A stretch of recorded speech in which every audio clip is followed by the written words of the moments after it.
शेवटच्या 2 दिवस आधी आपल्याला काही महत्त्वाच्या संकल्पना बघायच्या आहेत. त्यातली पहिली संकल्पना आहे सूक्ष्म म्हणजे लहान वस्तूचा हिस्सा किंवा लहान भाग होय. यालाच असं म्हटलेलं आहे की अर्थव्यवस्थेचं सूक्ष्मदर्शी अध्ययन म्हणजे सूक्ष्म अर्थशास्त्र होय. सूक्ष्म अर्थशास्त्र, स्थूल अर्थशास्त्र ह्या 2 महत्त्वाच्या संकल्पना आहेत. सूक्ष्म अर्थशास्त्र हे अर्थव्यवस्थेतील लहानात लहान घटकांचा अभ्यास करतं. सूक्ष्म अर्थशास्त्राच्या संदर्भात काही महत्त्वाचे शब्द जे आहेत ते पहिला आहे लहान घटकांचा अभ्यास. हा पहिला महत्त्वाचा आपल्याला शब्द लक्षात ठेवायचा आहे.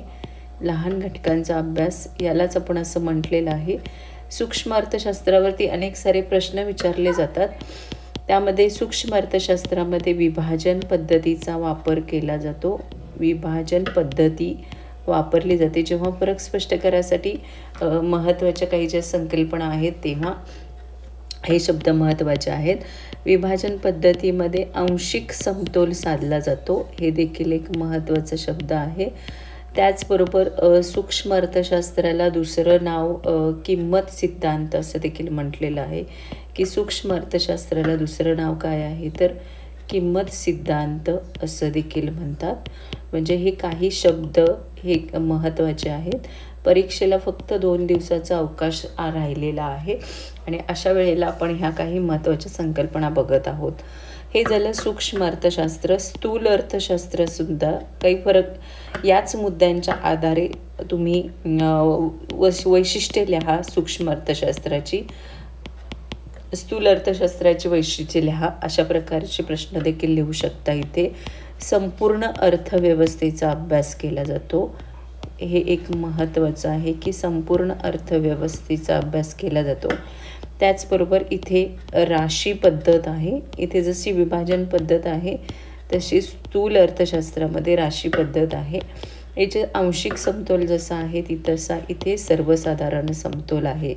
म्हणजे हे शब्द आपल्याला सूक्ष्म अर्थशास्त्रामध्ये आणि स्थूल अर्थशास्त्रामध्ये लक्षात ठेवायचे आहेत. परीक्षेच्या दृष्टीने याच प्रश्नांच्या आधारे तुम्ही वस्तुनिष्ठ प्रश्न सोडवू शकता. त्याच्यामुळे हे महत्त्वाचं आहे सूक्ष्म अर्थशास्त्रासाठी. त्यानंतर हे काही किंमत, आंशिक समतोल, निर्धारण वगैरे, उत्पन्न सिद्धांत या सगळ्या गोष्टी आहेत. आणि त्यानंतर म्हणजे आपण असं म्हटलं जातं की इथे सूक्ष्म अर्थशास्त्र विभाजन पद्धत, स्थूल अर्थशास्त्र राशी पद्धत आहे. त्यानंतर सूक्ष्म अर्थशास्त्र झाड आहे तर स्थूल अर्थशास्त्र इथे संपूर्ण जंगलाचा अभ्यास करतं. साधारणपणे 9 ते 10 मार्कांचा प्रश्न या धड्यावरती आपल्याला परिप्रश्न पत्रिकेमध्ये दिसू शकतात. त्यामुळे हा धडा महत्त्वाचा आहे. नेक्स्ट आपला उपयोगिता विश्लेषण आहे. उपयोगिता विश्लेषणाच्या बाबतीमध्ये जर आपण काही महत्त्वाच्या संकल्पना बघितल्या तर उपयोगिता विश्लेषणामध्ये एकच महत्त्वाची संकल्पना आहे आणि ती म्हणजे उपयोगितेची व्याख्या. तर उपयोगितेची व्याख्या आपल्याला सगळ्यांना माहीत आहे की उपयोगिता ही व्यक्तिनिष्ठ संकल्पना आहे. उपयोगिता म्हणजे काय तर वस्तूमधील मानवी गरज पूर्ण करण्याची क्षमता म्हणजे उपयोगिता होय.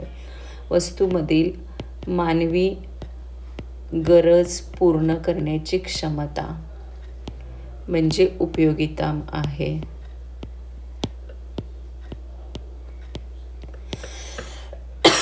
सॉरी. त्यानंतर इथे उपयोगितेची काही वैशिष्ट्ये जी आहेत ते महत्त्वाची वैशिष्ट्ये आपण बघूया. उपयोगितेमध्ये 2 महत्त्वाचे घटक आहेत. एक महत्त्वाचा प्रश्न आहे तो म्हणजे वैशिष्ट्ये आणि दुसरा महत्त्वाचा प्रश्न आहे तो म्हणजे उपयोगितेचे प्रकार. तर वैशिष्ट्यांमध्ये आपल्याला बरेचसे सांगता येईल की उपयोगिता ही सापेक्ष संकल्पना आहे. हे देखील एक वैशिष्ट्य आपल्याला सांगता येईल. त्यानंतर उपयोगिता ही व्यक्तिनिष्ठ संकल्पना आहे कारण व्यक्तीनुसार उपयोगितेची संकल्पना बदलत जाते. म्हणजे प्रत्येक व्यक्तीच्या सवयी, आवडीनिवडी याच्यानुसार उपयोगिता ठरत असते. त्यानंतर पुढे आहे उपयोगिता ही नैतिकदृष्ट्या तटस्थ असते. उपयोगितेची संकल्पना नैतिकदृष्ट्या तटस्थ असते. ही काही वैशिष्ट्ये आहेत उपयोगितेची जी परीक्षेच्या दृष्टीने महत्त्वाची आहेत. त्यानंतर गरजेच्या तीव्रतेवर उपयोगिता अवलंबून असते. गरजेच्या तीव्रतेवर उपयोगिता अवलंबून असते.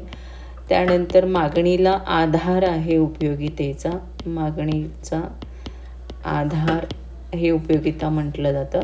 ही झाली काही उपयोगितेची वैशिष्ट्ये. अजून भरपूर वैशिष्ट्ये आहेत की उपयोगिता, उपयुक्तता वेगळं, उपयोगिता समाधान वेगळं, उपयोगिता आनंद वेगळं, या सगळ्या वैशिष्ट्यांचा समावेश होतो. पण प्रश्न जेव्हा 4 मार्कांना 4 गुणांसाठी विचारला जातो तेव्हा कोणतेही 4 वैशिष्ट्ये लिहिले तरी तिथे पुरेसे होणार आहेत. आणि उपयोगितेचे प्रकार तर तुम्हाला सगळ्यांना आतापर्यंत पाठांतर झालेलं असेल.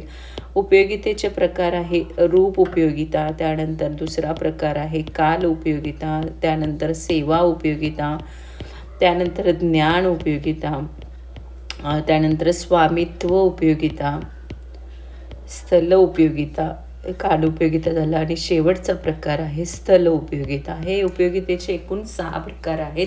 म्हणजे उपयोगिता या धड्यामध्ये हा घटक महत्त्वाचा आहे.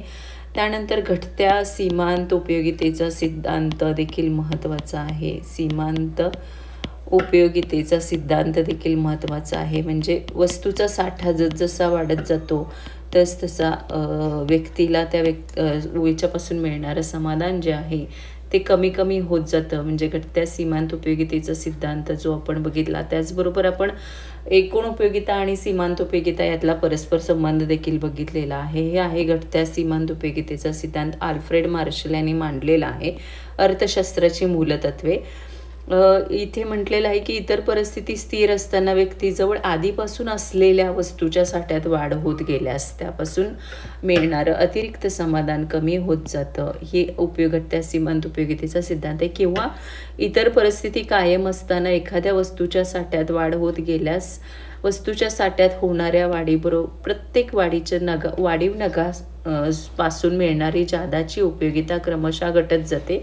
हे देखील महत्त्वाचं आहे. बऱ्याच वेळेला 4 मार्काला प्रश्न विचारला जातो की घटत्या सीमांत उपयोगित सिद्धांताची गृहीतके सांगा.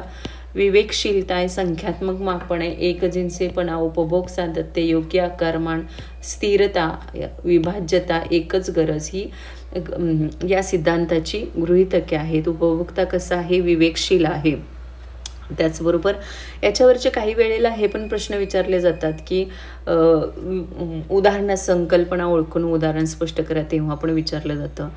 उपयोगितेचं संख्यात्मक मापन करता येतं असं गृहीत धरलेलं आहे. एकजिन्सी वस्तू म्हणजे ज्या वस्तूंचे रंग, आकार, स्वरूप हे समान असतं त्याला एकजिन्सी वस्तू असं देखील म्हटलं जातं. उपभोग सातत्य म्हणजे सलगपणे एकापाठोपाठ एक नगचं सेवन करणं.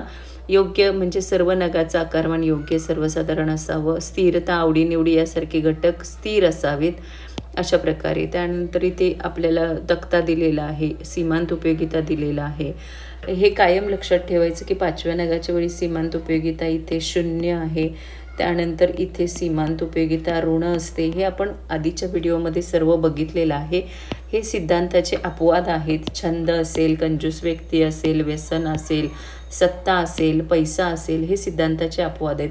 म्हणजे अतिशय सोपा हा सिद्धांत आहे घटत्या सीमांत उपयोगितेचा की जेणेकरून ते लिहिता येण्यासारखे आहेत. फक्त मुद्दे माहीत असणं गरजेचं आहे.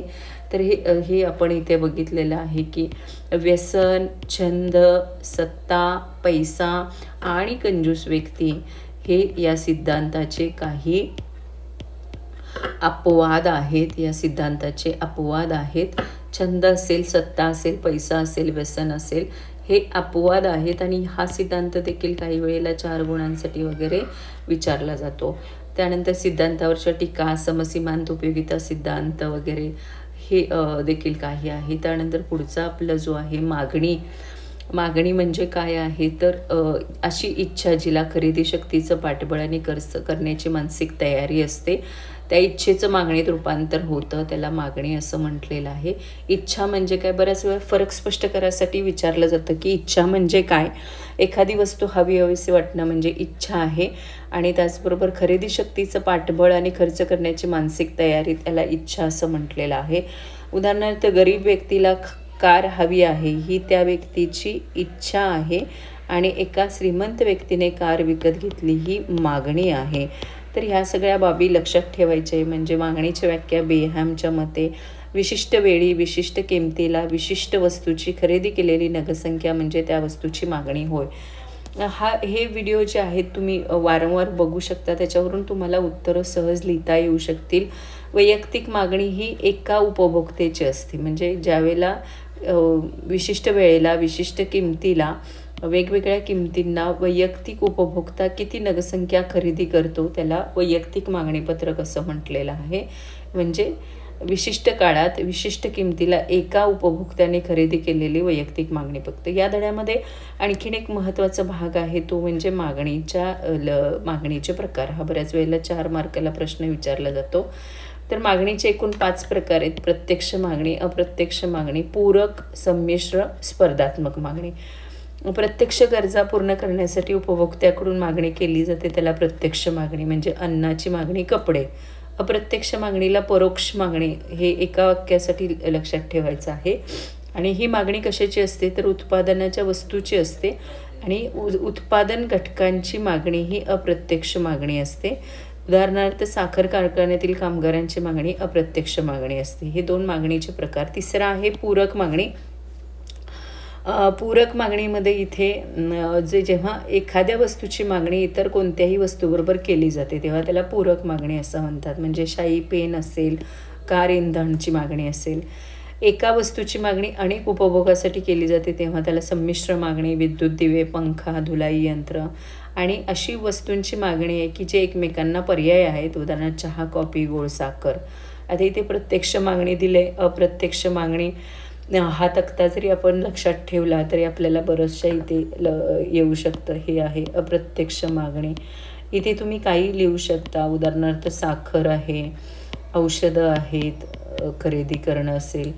त्यानंतर पूरक मागणीमध्ये कॉफी आहे, इथे दूध आहे, त्यानंतर इथे साखर आहे आपण लिहू शकतो. त्यानंतर इथे बऱ्याच वेळेला एखादा पाणी असं लिहू शकतो. CNG पेट्रोल पेन ही पूरक मागणी आहे इथे. आणि ही जी मागणी आहे ती दही, चहा म्हणजे दूध एका वस्तूपासून अनेक जेव्हा बनवलं जातं तेव्हा ही संमिश्र मागणी आहे. वीज वगैरे त्या प्रकारे ही संमिश्र मागणी.